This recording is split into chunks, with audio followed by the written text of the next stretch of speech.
for our next talk. So without further ado, I'd like to welcome Mathew and Jonathan Glick to come on and have this amazing chat about what is happening with Metaverse around here. I want to quickly do a brief introduction and I'll let Jonathan take over from there. But Mathew Ball, he's the CEO of Polygon, and it's a Metaverse-focused holding company which invests and advises in seed to late stage growth companies. And he also created Roundhill Ball Metaverse ETF in collaboration with Jonathan. And Jonathan invests in the intersection of Metaverse and public protocols. And he's also an advisor to many of the world's largest media companies, sport leagues, and blockchains. So Jonathan, Mathew, welcome. And I'll let you take off and tell us what you're excited about. Hi everybody. Hi, Matt. How are you? I'm good. Good. How are you? I'm good. Okay, so we're here to talk about the Metaverse, and so let's first thank our hosts and thank Kartik for having us, so we can have this enjoyable conversation. But with that out of the way, why don't you give us your understanding of what the Metaverse is and why it matters? Sure. So I'll start with why it matters in the economic sense, then I'll move into the societal, and then we'll move into the topic at hand. The first and foremost anchoring is to understand it as a successor state to today's computing and networking paradigm and conventions.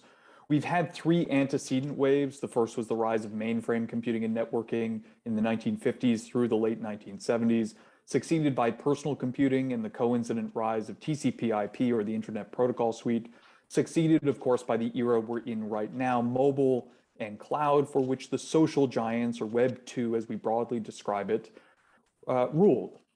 We're now at the advent of the Metaverse. I typically describe it as the following: a massively scaled and interoperable network of real-time rendered 3D virtual worlds, which can be experienced synchronously and persistently by effectively everyone online, while supporting, and this is key to the interoperability element, continuity of data such as objects, identity, payments, and history.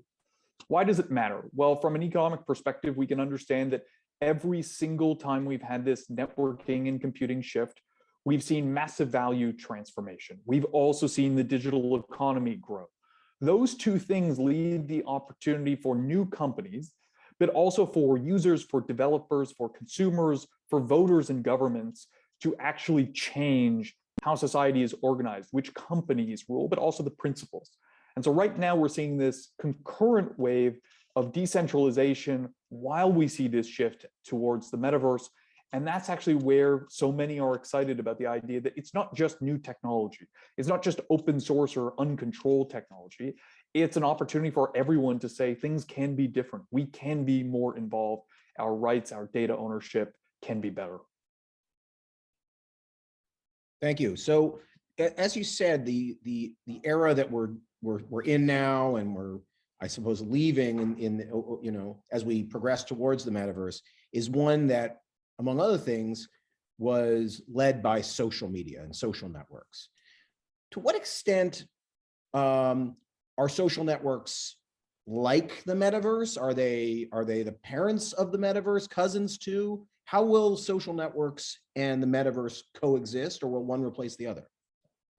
I think there's a few different ways to think about this. Number one is, when it comes to social interactions online, we've seen this progression towards the Metaverse across the last several decades. In the 1980s and 1990s, when you and I first started using the internet, of course, how did we interact online? We interacted via a username or an email address, by typing in text. It was an asynchronous experience. Every time that computer memory or broadband or latency improved, we started moving to more featured, more media-rich forms of interaction. At first, that was just having a website, then it was a weblog, then it was a social media page, then shifting towards UGC video or constant streams of relatively high-definition content. That's your TikTok or your Instagram stories. Online interaction really underpins most of what we do online, but then critically, as those opportunities have expanded, we see that UGC, or that content which is built on top of these applications and underlying technologies, is paramount. Most of the social networking content is not created by the platform, not endorsed by it.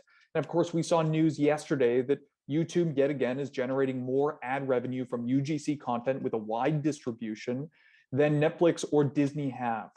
And so in many regards, we can think of social networks as that antecedent towards where we're going, but it's also very clear that digital communities, especially those organic, scrappy, often strange ones, and then video game communities and collectives, a lot of what we see in Discord today, still chat-based and audio-based, are at least the more spiritual antecedents towards this next generation metaverse. But we should think about it as community evolving, changing, adding more functionality, and in particular, collectivizing in unique ways, in this instance around the aggregation of capital.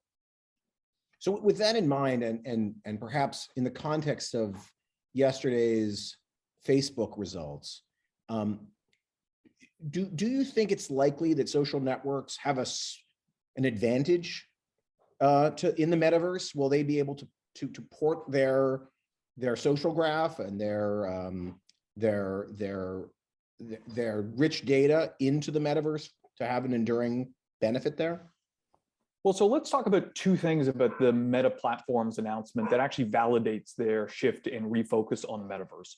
Number one is they identified that there was going to be a $10 billion operating cash flow hit this year as a result of Apple's ATT policy shifts. That's not unique to Apple. Snapchat has lost roughly 70% of its market cap. That's a good example of why people don't like the gatekeepers. Many don't like Facebook, but we're seeing the 7th largest company on Earth lose 10 billion in 1 year due to the policy changes of a dominant platform, one that happens 14 years after said platform was announced. The other thing that we saw was the first ever decline in their users. Mark has previously said that the primary problem is not decreasing engagement of Facebook products from generations such as you and I, but in fact, non-engagement from younger generations. We know where younger Gen Z, Gen Alpha users are. They're on Roblox, they're on Discord. And so the challenges that Meta Platforms are encountering is exactly inclined to why he's focused on the metaverse and why he's focused on his own hardware platforms. Avoid gatekeeping and go to where the audience is. It's doubtlessly true that Meta Platforms has extraordinary advantages, still 50 billion per year in operating cash flow. They're investing 12 billion a year in hardware. Any platform with 3 billion MAUs, 2 billion DAUs, and the dominant destination online has their advantages. But what's important here is we've seen this story before. Microsoft released their Internet Tidal Wave memo in 1995, reiterated it in 1998. They were first to market in mobile. They believed in the internet, they believed in mobile, and yet they were supplanted in most online services in the web browser and destroyed in mobile, shutting down in 2012 or 2014. Why? Because resources and conviction are not enough. You have to have the right premises. And most importantly, you have to be able to attract developers and users. That was the primary problem with Microsoft, not just the bet on the fact that mobile phones would be the secondary, not primary device, that you would generate money from licensing your operating system rather than software distribution, not that they just bet on physical keyboards rather than touch screens, not just that they bet on businesses, not consumer users. It's that they fundamentally could not attract developers to their platform. And thus it was like an empty mall. And so I think we can see a lot of validation in Mark's approach and Meta Platforms, but we've seen this before. If you can't get developers, you cannot get users. And that identity system that they have doesn't generate the content and doesn't attract the developers in and of itself. So on that and connected to this role that Apple has played in changing the nature of the ad ecosystem, should we understand Apple as a hindrance to the development of the metaverse, or are they perhaps an accelerator? It's an interesting question. And look, there is to some extent a false distinction between centralization and decentralization, of vertical integration and control versus disaggregation.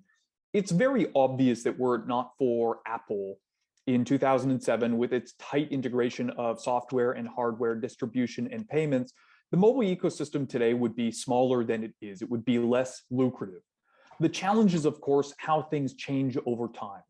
Right now, it's obvious that in a number of different ways, Apple is curbing the growth of the digital economy, not necessarily in just bad ways, but certainly in ways that protect their hegemony. We see this in their ability to control certain technologies, certain business models. The take rates are obviously absurd, and there's just no compatibility with the NFT ecosystem and their in-app billing policy.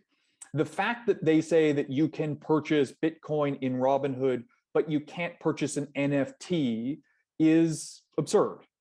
The fact that they're arguing that a cryptocurrency versus a token behind a JPEG is a meaningful differentiation is obviously absurd. And of course, were we to fractionalize an NFT into many tokens that are fungible, they somehow represent exactly the reason why Bitcoin or Ethereum can be purchased in Robinhood, and yet they're blocked because they're seen to be competitive with the App Store. Again, every platform has the right to choose what they want, but right now their control and influence is so great that they can shape the rest of the world. I think if there's one reason to be encouraged by the communities and organizations we're seeing right now, it's that there are so many users who are saying, that's fine. You're saying I can't have a native application that runs on the blockchain or uses NFT. I'd rather have a more primitive browser-based experience that does have the values than a more graphically rendered one that is curved, where the 30% take rate goes to Apple. So I think we're seeing these natural economic effects of bad policies will eventually come to harm, or at least come to change that policy. Some of the sharpest critics of Apple's gatekeeping role have been video game companies like Epic's Fortnite. What percentage of the metaverse do you think will be video game-like experiences? It's a good question. If we're talking about virtual communities and in particular real-time rendered experiences, then it's very obvious that to the extent in which we'd say the metaverse looks like something that came before it, it will look very much like the video game world. I think one of the reasons why that's important is, let's think about one of the primary differences between social media and games.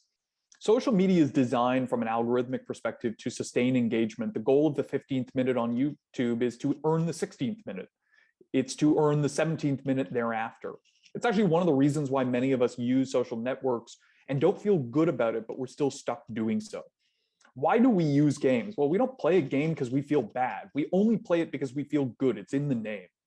And so one of the reasons why gaming companies seem to be so foundational is because the technology, real-time rendering, virtual communities, virtual worlds, and virtual spaces are so obviously the precursor.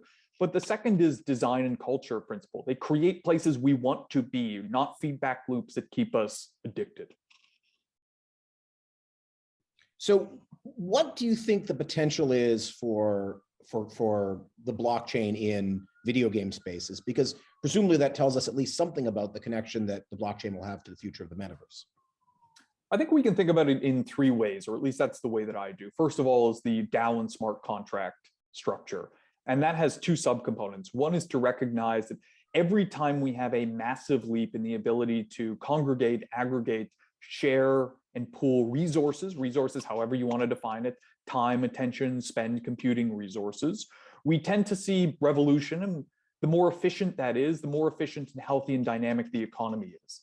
The second component of that is to recognize that if we ever need to contend to the multi-trillion-dollar power of large corporations, we need to do that in a manner that actually draws upon the collectively greater value and resources of the users and developers and communities. That's a really important part. The second thing that we can understand here is the way in which at least the principles that we're seeing in the blockchain are educating and inspiring the rest of the ecosystem. There has long been this question, do people want virtual good ownership rights? Do they want the ability to trade? Do they want the ability to take it from A to B? Those have been open questions. And one of the problems is, even if you believe the answer was yes, you had to convince others and you had to invest to achieve that. Irrespective of the degree of speculation, it's inarguable that we have seen that those user rights, plus the confidence that when you're told you own something, you do own something, has led the rest of the gaming ecosystem to understand that those things are valuable. More importantly, understand that those values are good for everyone in the ecosystem. And so in that regard, blockchain is an important illuminator. The third is the way in which it starts to solve that from a technical perspective. Again, this has two subcomponents. One is, as we see more and more companies hooking into NFTs or cryptocurrencies, we start to achieve a common technology and standard to facilitate exactly what I just mentioned. Before I was talking about the philosophy and design principles, now we're talking about the technical solution. The second component is to understand that one of the reasons why so many have been fearful of interoperation is the belief that their economies will crash. That's still tricky. I mean, look, we're decades into globalization. We still don't exactly know how to onboard a different market or given protection or to unwind. But the fact that we can use smart contracts, that we have trustless arrangements that cost very little helps. The fact that someone can produce an asset for their game and then continue to benefit from its use or sale after, even outside of their ecosystem, gives all potential market participants a belief that if they opt into this system, they won't be the loser. In fact, they'll continue to benefit as the product they created produces benefit. And so we see really three different things: the users empowered, the philosophy being affected, and then the technical solution. Of course, we are very far from having that technical solution sufficient. Of course, most files aren't stored on the blockchain. The fact that you have an asset there does not mean that all of the necessary data to use that asset in a 3D environment or even a 2D environment are there. But with progress in consumer demand, we start to solve those problems in time. But most importantly, it's the philosophy that's going to matter. Why do you think that so much of the video game user community has been so hostile to NFTs? Do you think that opinion will be enduring? And what does that tell us about the role that existing video game communities might have in the metaverse if it's based on blockchain principles? Three answers. Number one is the gaming community has always been a particularly vocal and engaged community. And so that naturally means that they're more skeptical, they're more vocal than you just see in other categories. We don't see movie fans get as upset. And part of that is just habitual. And I don't mean that in a pejorative way to criticize the gaming community. In fact, the gaming community has been very successful at changing policies that have been excessive in the microtransaction space. We just went through a decade of excessive microtransactions and loot boxes. And it's no surprise that as we see the rush to NFT, they're saying at minimum, do not want it. And at maximum, or at maximum, do not want it. And at minimum, please slow it down. This connects to the second thing, which is I have never before seen such a rush from major publishers to say we're doing this and here's the financial return before justifying it, earning it from any product standpoint. You have to start with a community. You have to start with value. You didn't see Dapper Labs telling people that, hey, Top Shots are on blockchain and therefore it's valuable. Stop doing this old thing. This is a better revenue model. They just made a good product. I'm not going to say that the gaming community is ever going to be excited about NFTs, but as with microtransactions, live services, and subscriptions, start with the product, earn trust, don't offer it as a thing to shareholders that will generate greater revenues, and don't tell users all of a sudden you should play this game so that you can generate an income. Start from something fun and playable. And then the third thing is also cultural. Look, the gaming community has existed for decades. It's relatively recent that they were anything other than looked down upon and ignored. And so it's no surprise that people for whom gaming is close to their identity, myself included, who now see this influx of Wall Street, of the large mutual funds rushing into cryptocurrency, then the CEOs releasing memos to shareholders saying, we're going to increase revenue by selling things to these users, simultaneously seeing M&A of their long beloved studios and publishers going to tech companies to build multi-trillion-dollar mousetraps. I totally get it. It feels invasive often, and that exacerbates the aforementioned problem of starting revenue first, not product or experience first. A lot of the criticisms, both from the community and from other external analysts, have centered on the concept of play to earn. The notion that you could play games and make money from them. Where crypto games have been really successful, that seems to have been a component. And it's inarguably part of the criticism that you hear from gamers that sounds like work and isn't a game anymore. You're an investor, you invest in video games. Do you invest in play to earn? I haven't invested in any games that I would consider to be play to earn. I think play and earn, which is an increasingly popular distinction, can be viable, but we have to start from a few premises. First and foremost, look, you and I have discussed this before. It was no surprise to me when Axie Infinity started going to sub-subsistence and sub-average wages. Why? Because this is the nature of any competitive market. There is a belief that pure play to earn games on average will always offer less than minimum wage and average wages. Why? Because you have absolute mobility of laborers, you have no fixed cost in the sense that you don't need an office, and the onboarding is immediate. You don't need to fill out paperwork. Naturally, the loss of all barriers or the reduction of all barriers will result in more competition. And so that doesn't surprise me. And of course, financially, I probably should have made more bets than I did. But ultimately, we have to think of it in the following. Mechanisms which reward people for the provision of anything valuable is important. And we don't typically have that in virtual worlds. The ability to design a game around work-like incentives is actually distinct from whether or not something that someone does or earns or builds in a game has value. No one debates that developers who add something in Roblox should be compensated. I think the distinction is when the game is based around income, and when the purpose of or the value created and extracted comes from the uncovering of code that was deliberately buried. That actually does not produce much value, but we're seeing a lot of companies that are saying, look, can we use tokens or other incentives that say, Jonathan, when you host something, when you build something, when you create something, when you contribute to something, when you organize, when you design, or perhaps when you sell something you earn through your success and play, that produces income. That all makes sense. Why? Because we're saying there is genuine value that's created. And so finding this is going to take time. Discovering automatically a new economic model that uses marginal cost without suffering from the marginal addition of labor is going to take time. So you've written a lot about this topic of, what the ingredients of a successful entertainment business are, and what gives entertainment companies, lasting advantages.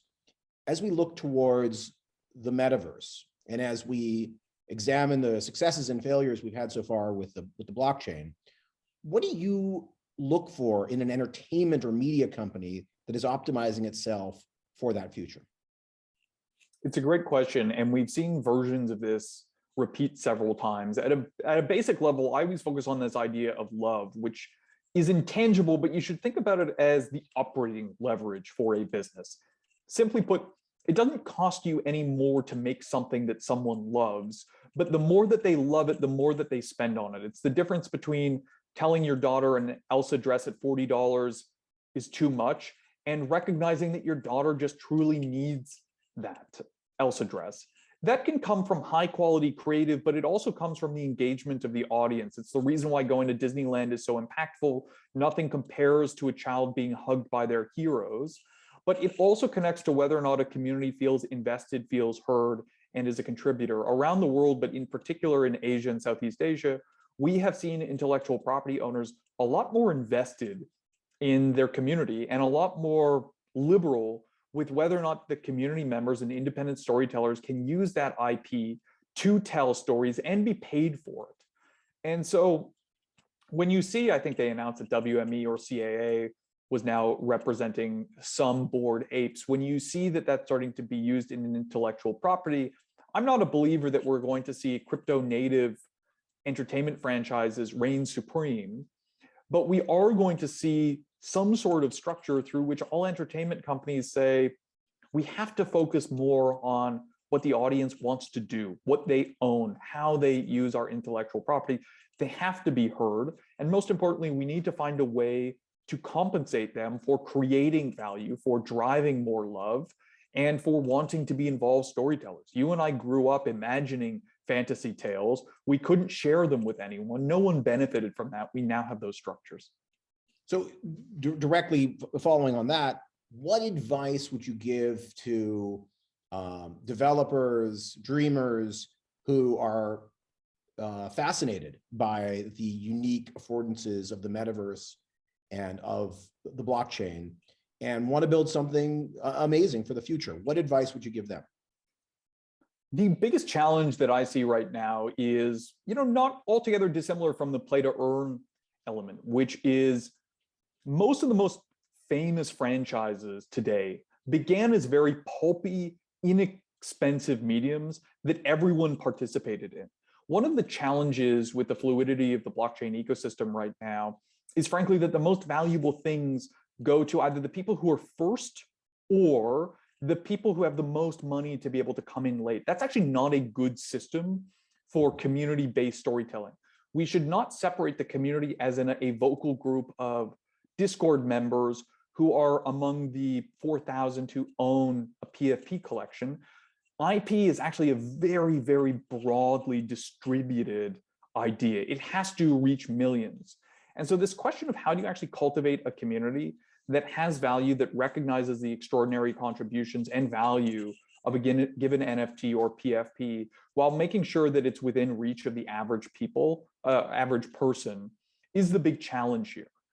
What we see is, in effect, a new version of the oldest problem, which is when do you prioritize revenue maximization versus reach? It's typically reach that precedes revenue maximization, but there's always an inclination towards revenue before reach. If you take a look at the primary challenge that most sports leagues have gotten themselves into, it's that all of the tickets go to the wealthiest buyers. And that actually is not a good way to sustain or build up generational love. It's certainly not a good way to be a mass media product. It's good in the short term, but if the average person can't participate, they can't share it with their friends, their family, their parents, or their kids. I think that's going to be the big tension now. It's also why you see the large IP owners, for good or for worse, trying to take a more democratic approach to PFPs and NFTs. They may not understand the dynamics of the community nearly as well as those who are native to it. That's doubtlessly true. But they're a lot less focused on how high things can go, or even how in control market dynamics are of bid versus ask. This is great. Thank you, Matt. Kartik? Yeah, I know we're at time. We have a couple of questions in the audience, but I'll just pick one that encompasses a collection of a couple of the other ones. And so the question is around just gatekeeping overall. You've already kind of covered Apple here, but are we fundamentally submitting to the fact that this whole dream doesn't become a reality unless the hardware manufacturers are bought in and they are agreeing to this thing? Or do we just see verticalization on everybody's going to come up with their own devices and maybe we'll just have a fragmented world? And just what happens in that scenario? It's starting to change. Look, you can install some blockchain-based applications on Android. Obviously, we can do that on PC. Sandbox is not struggling despite the fact it's not distributed on smartphones. The Oculus suite is fairly open. It's using WebXR and OpenXR. Facebook has committed to keeping that open. That can change at any point, but it is open. More recently, Microsoft announced that you would be able to use its web browser to stream from Google Stadia and from Amazon's Luna, among others, without using the Xbox Live Player Network or the Xbox Store. You can use blockchain and crypto-based games. So we are seeing some progress to openness. I'm mostly hopeful that we're going to see regulators start to unbundle the App Store. That seems inevitable. It's a question of to what degree and when. And so I'm hopeful, but look, ultimately these are rational businesses. The larger the blockchain economy, the more fervent the economy is, right, the more we'll see change over time. Sounds perfect. I absolutely agree. Well, I don't want to take too much of your time. Thank you so much to both of you for making this amazing conversation happen. And Jonathan, really appreciate you to moderate it. See you, everyone. See ya. Thanks.